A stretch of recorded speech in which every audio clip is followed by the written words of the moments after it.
नमस्कार। Public news देख रहे हैं आप। दिल्ली के कथित शराब घोटाले में चल रही कानूनी लड़ाई अब केवल भ्रष्टाचार के आरोपों तक सीमित नहीं रह गई है।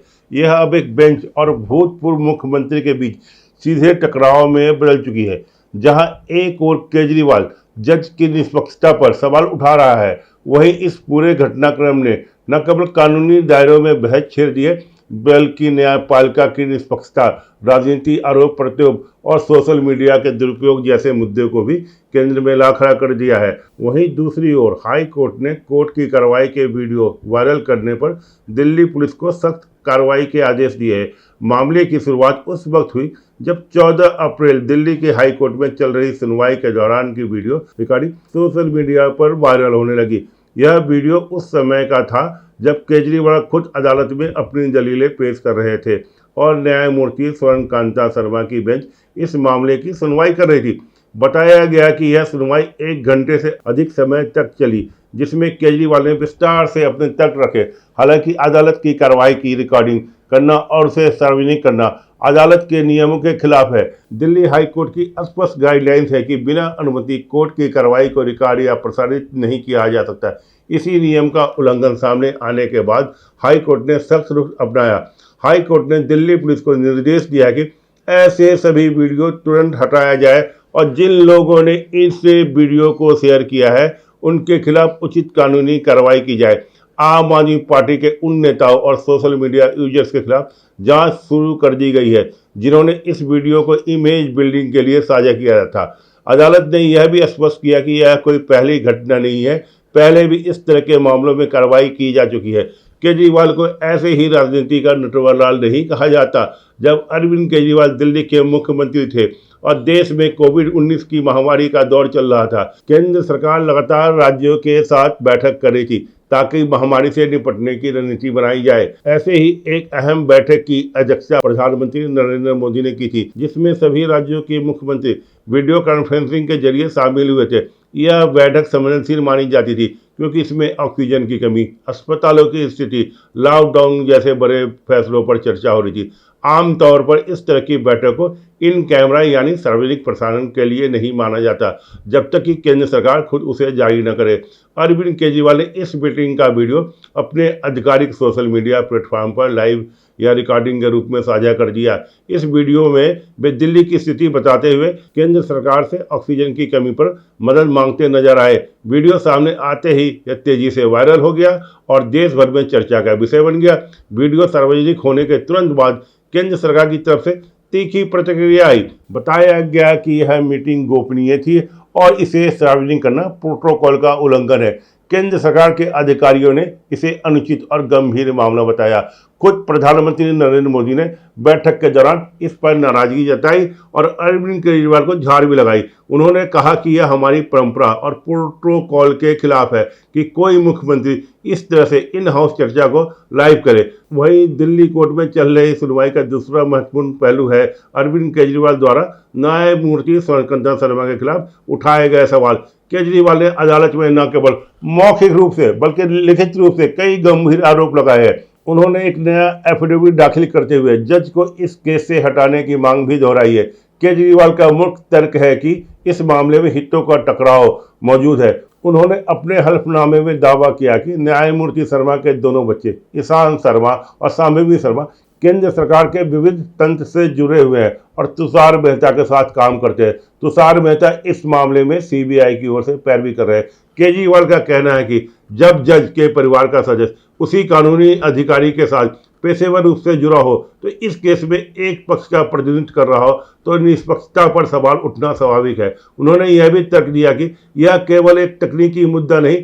इससे पहले 13 अप्रैल की सुनवाई के दौरान भी केजरीवाल ने एक और आरोप लगाया था कि न्यायमूर्ति स्वर्णकांता शर्मा राष्ट्रीय स्वयं संघ आरएसएस के जुड़े संगठन अखिल भारतीय अधिवक्ता परिषद के कार्यक्रम में कई बार शामिल हो चुकी है। उन्होंने दावा किया कि जज 4 बार ऐसे कार्यक्रम में भाग ले चुकी है जिससे उनके विचारों की निष्पक्षता पर सवाल खड़े होते हैं। इसलिए उन्हें डर है कि आरएसएस से प्रभावित किसी मंच की जुड़ी जज उन्हें न्याय नहीं देगी क्योंकि वो आरएसएस के खिलाफ है, उनके विचारधारा के खिलाफ है। हालांकि इस तरह के आरोप पर न्यायपालिका आमतौर पर बेहद सावधानी से विचार करती है क्योंकि यह सीधे न्यायिक स्वतंत्रता से जुड़ा विषय होता है।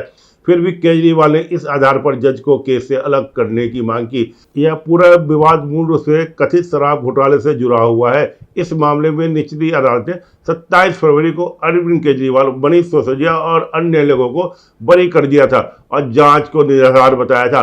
अदालत ने सीबीआई की जांच पर भी सवाल उठाए थे और कहा था कि मामला पूरी तरह से कमजोर और निराधार है, लेकिन सीबीआई ने इस फैसले को चुनौती देते हुए दिल्ली हाई कोर्ट का रुख किया, जिसकी सुनवाई न्यायमूर्ति शर्मा की बेंच कर रही है। केजरीवाल अभी इस बेंच को बदलने के लिए एड़ी चोटी का जोर लगा रहे। इसी सुनवाई के दौरान यह पूरा विवाद खड़ा हुआ। इस मामले में एक और महत्वपूर्ण पहलू है सोशल मीडिया का उपयोग। आम आदमी पार्टी के कई नेताओं और समर्थकों ने कोर्ट की कार्रवाई के वीडियो क्लिप्स और सोशल मीडिया पर शेयर किए। इन वीडियो में केजरीवाल की दलीलों को प्रमुखता से दिखाया गया और उन्हें एक मजबूत और प्रभावशाली वकील के रूप में पेश करने की कोशिश की गई। केजरीवाल ने हाई कोर्ट की चीफ जस्टिस को पत्र लिखकर जब जज बदलने की मांग की थी, लेकिन वहां से इनकार मिलने के बाद उन्होंने सुप्रीम कोर्ट और अब हाई कोर्ट में नई याचिका दायर की है। राजनीतिक विश्लेषकों का मानना है कि केजरीवाल यहाँ दो तरफा राजनीति अपना रहे हैं। कानूनी दबाव, जज पर व्यक्तिगत आरोप लगाकर उन्होंने स्वयं को केस को अलग करने के लिए मजबूर करना। दूसरा, सार्वजनिक सहानुभूति, कोर्ट में खुद को बहस करना और उसके वीडियो वायरल करके जनता को यह दिखाने की वे अकेले पूरी व्यवस्था से लड़ रहे हैं। केजरीवाल का तर्क है कि जब तक उनकी जज हटाने की अर्जी लंबित है, तब तक अदालत कोई भी प्रभावी आदेश पारित नहीं करे।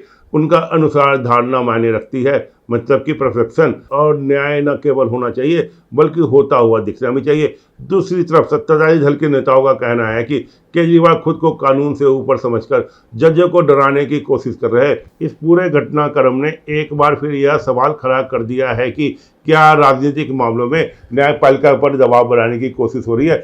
केजरीवाल और उनकी पार्टी लगातार जज के खिलाफ बयान दे रहे हैं, जबकि दूसरी ओर सरकार और विपक्ष के अन्य नेता न्यायपालिका की गरिमा पर हमला बता रहे हैं। दिल्ली की मुख्यमंत्री रेखा गुप्ता ने इस पर प्रतिक्रिया देते हुए कहा कि केजरीवाल अब वकील बन गए हैं और अदालत में जाकर न्यायपालिका पर ही सवाल उठा रहे हैं। उन्होंने यह भी कहा कि न्याय जरूर होगा और अदालत पर भरोसा बनाए रखना चाहिए। इस पूरे मामले में कई महत्वपूर्ण कानूनी और नैतिक सवाल सामने आते हैं। क्या किसी जज के परिवार के पेशेवर संबंधों के आधार पर उस केस से हटाया जा सकता है? क्या सोशल मीडिया पर कोर्ट की कार्रवाई साझा करना अभिव्यक्ति की स्वतंत्रता के तहत आता है या यह अवमानना है? क्या राजनीतिक दबाव बनाना न्यायिक प्रक्रिया को प्रभावित कर सकता है? इन सभी सवालों का जवाब आसान नहीं है और यही वजह है कि यह मामला इतना संवेदनशील बन गया है। अरविंद केजरीवाल और दिल्ली हाई कोर्ट से जुड़ा यह मामला केवल एक कानूनी विवाद नहीं रह गया है, बल्कि यह लोकतंत्र के तीनों स्तंभ विधायिका, कार्यपालिका और न्यायपालिका के बीच संतुलन की परीक्षा बन गया है। एक तरफ जहां अदालत अपने नियमों और गरिमाएं बनाए रखने के लिए सख्त कदम उठा रही है, वहीं दूसरी ओर एक प्रमुख राजनीतिक नेता न्यायिक निष्पक्षता पर सवाल उठा रहा है। अरविंद केजरीवाल का यह दाव भारतीय न्यायिक के इतिहास में एक महत्वपूर्ण मोड़ है। क्या एक आरोपी जज के परिवार और उनके विचारधारा के आधार पर बेंच बदलने का दबाव बना सकता है या फिर न्यायपालिका इन आरोपों को खारिज कर अपनी स्वतंत्रता सिद्ध करेगी? फिलहाल दिल्ली पुलिस वीडियो हटाने की प्रक्रिया में जुटी है और हाई कोर्ट में यह तय करना है कि क्या न्यायमूर्ति शर्मा इस संवेदनशीलता मामले में सुनवाई जारी रखेगी या नहीं। यदि केजरीवाल की यह मांग मान ली जाती है तो भविष्य के लिए एक बड़ा उदाहरण बन जाएगा, लेकिन यदि याचिका खारिज होती है तो केजरीवाल के लिए कानूनी मुश्किलें और बढ़ सकती है। आने वाले दिनों में यह देखना महत्वपूर्ण होगा कि अदालत इस मामले में क्या रुख अपनाती है और क्या केजरीवाल की मांगों को कानूनी आधार मिलता है या नहीं। फिलहाल इतना तय है कि भारतीय राजनीति और न्यायिक व्यवस्था दोनों के लिए यह एक बड़ी परीक्षा बन चुका है। धन्यवाद। मिलते हैं अगले वीडियो में, तब तक जुड़े रहिए हमारे साथ। ताज़ा खबरों से जुड़े रहने के लिए हमारे चैनल को सब्सक्राइब करें और बेल आइकन को दबाना ना भूलें ताकि हर खबर की नोटिफिकेशन आपको मिलती रहे।